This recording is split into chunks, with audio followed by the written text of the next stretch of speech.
Bismillahirrahmanirrahim. Assalamualaikum warahmatullahi wabarakatuh. Alhamdulillah rabbil alamin. Wala hawla wala quwata illa billah.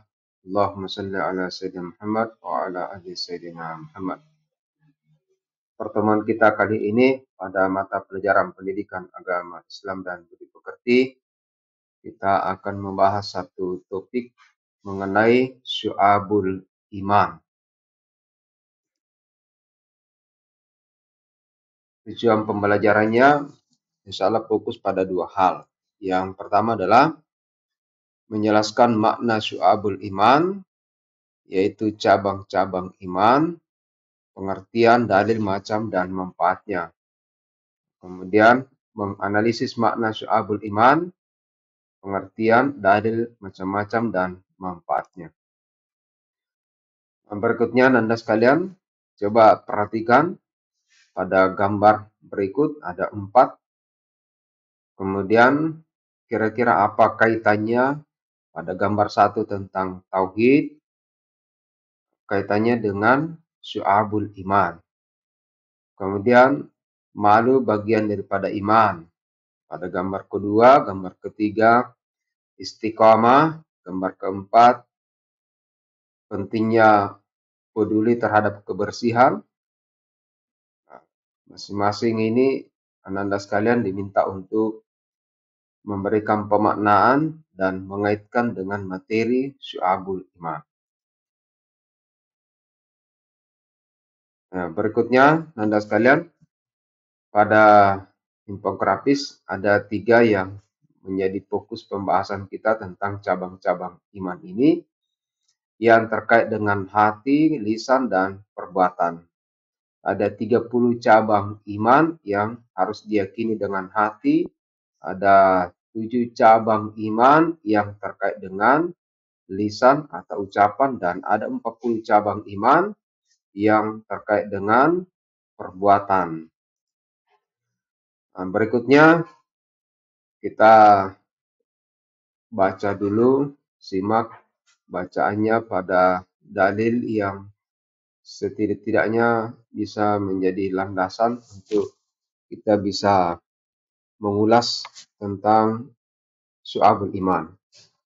Surah Al-A'raf, surah keempat ayat 174. A'udzubillahi minasyaitonirrajim. Bismillahirrahmanirrahim.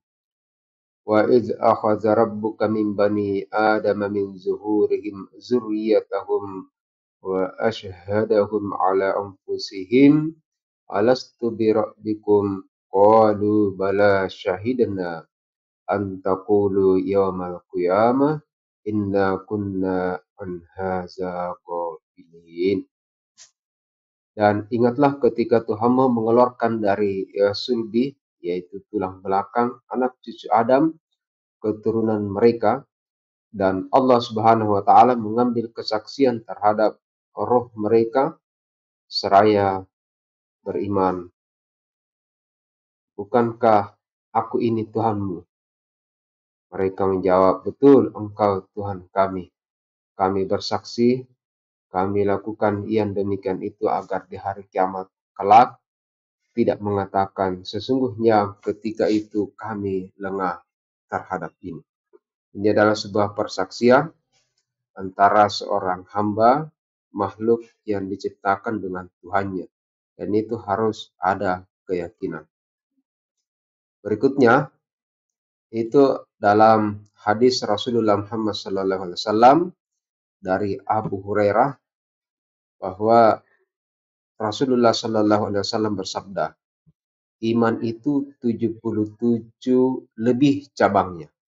Yang paling utama adalah mengucapkan la ilaha illallah, dan yang paling kurang, paling lemah itu adalah menyingkirkan apa yang akan menghalangi orang di jalan, dan malu itu salah satu dari cabang iman.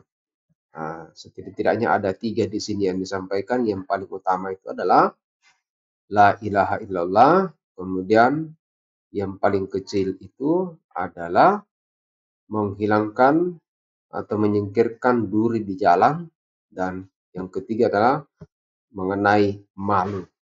Malu itu adalah bagian daripada iman. Kemudian berikutnya definisi iman dan syu'abul iman. Nah, kita tahu bahwa iman berasal dari bahasa Arab, dari kata amana yu'minu imanan, yang berarti beriman atau percaya. Adapun definisi iman ini menurut bahasa berarti kepercayaan, keyakinan, ketetapan atau keteguhan hati.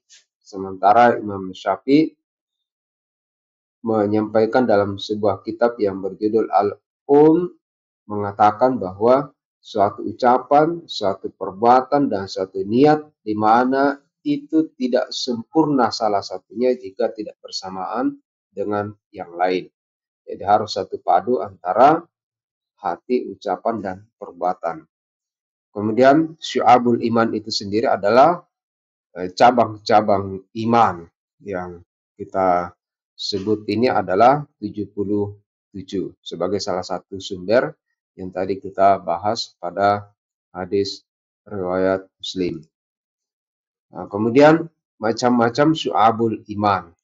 Yang pertama yang terkait dengan niat, akidah, dan hati. Bahwa orang yang beriman yaitu orang yang di dalam hatinya, di setiap ucapannya, dan pada segala tindakannya adalah sama. Sehingga dapat diartikan bahwa orang yang beriman itu adalah orang yang jujur, memiliki prinsip, pandangan, dan sikap hidup yang teguh. Bagaimana uraiannya yang terkait dengan niat? Yang pertama adalah iman kepada Allah, kepada malaikat, kepada kitab-kitab Allah, kepada Rasul, kepada takdir, kepada hari akhir, semua yang terkait dengan rukun iman ya. Kemudian iman kepada kebangkitan setelah kematian, kemudian iman bahwa manusia akan dikumpulkan di yaumul mahsyar, kemudian adanya keyakinan bahwa orang mukmin itu akan tinggal di surga dan orang kafir akan masuk ke dalam neraka. Mencintai Allah Subhanahu wa taala, mencintai dan membenci karena Allah, mencintai Rasulullah SAW dan memuliakannya. Ikhlas atau tidak ria dan menjauhi sifat munafik.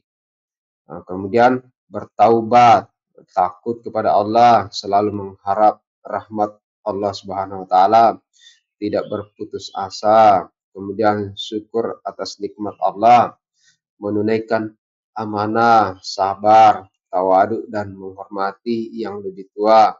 Kemudian kasih sayang termasuk mencintai anak-anak kecil. Nah, kemudian ridha dengan takdir Allah Subhanahu wa taala, tawakal, meninggalkan sifat takabur dan menyombongkan diri, tidak dengki dan iri hati, rasa malu, tidak mudah marah, tidak menipu, tidak suuzan, dan tidak merencanakan keburukan, menanggalkan kecintaan kepada dunia semata. Nah, kemudian berikutnya terkait dengan lisan. Jadi yang terkait dengan ucapan itu ada 7. Yang pertama membaca kalimat thayyibah, kalimat-kalimat yang baik. Misalnya bismillah, alhamdulillah, la haula wala quwata illa billah, dan kalimat-kalimat thayyibah yang lain.